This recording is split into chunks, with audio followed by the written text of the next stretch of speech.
ആ പുതിയ തലമുറ ശ്രദ്ധിക്കേണ്ടത് പിതാവിനേക്കാൾ കൂടുതൽ ഉയർച്ചയിൽ അത് നടത്തിക്കൊണ്ടു പോകുന്ന മകൻ്റെ ചുമതലയാണ്. പിതാവുമായി ജോലി ചെയ്തിരുന്ന പഴയ സ്റ്റാഫുകൾ അവരുമായിട്ട് സ്നേഹവും സന്തോഷവും പങ്കിടുകയും അവരെ ബഹുമാനിക്കുകയും അവരിൽ നിന്ന് കാര്യങ്ങൾ നേടുകയും you should learn from the grey hair people എന്ന് പറയാം. കാരണം അവർ ഈ കമ്പനി വളർത്തി പിതാവിനോടൊപ്പം ഉയർന്നു വരാൻ അവരുടെ ജീവിതം തന്നെ ത്യജിച്ചുകൊണ്ട് നമ്മളോടൊപ്പം വന്നവരാണ്. അപ്പോൾ അവരിൽ നിന്ന് പഠിക്കുന്നവനാണ്, അറിവ് നേടുന്നവനാണ് ബുദ്ധിമാൻ. കാശ് കൂടുതൽ വരുമ്പോൾ ചെലവ് ഇരട്ടിയാക്കാൻ പാടില്ല. അതാണിന്ന് സെക്കൻഡ് പ്രോബ്ലം. നമ്മുടെ പുതിയ ജനറേഷൻ വരവിനേക്കാൾ കൂടുതൽ ചെലവ് പാടില്ല.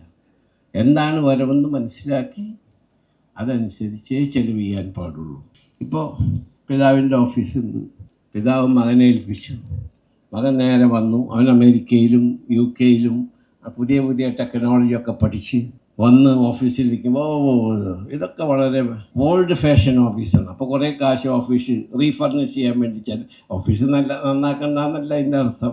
റീഫർണിഷ് ചെയ്യാൻ കുറേ ചിലവാക്കി. ഒരു കമ്പ്യൂട്ടറിന് ഒരു 4-5 കമ്പ്യൂട്ടർ കൊണ്ടുവന്നു, ഒരു 3-4 സെക്രട്ടറിമാരെ വെച്ച്, ഒരു വണ്ടിക്ക് ഒരു 3-4 വണ്ടി വെച്ച്, അങ്ങനെ എക്സ്പെൻസ് വർദ്ധിക്കുകയും വരുമാനം കുറയുകയും ചെയ്യുമ്പോൾ കച്ചവടം ഫ്ലോപ്പായി പോകും.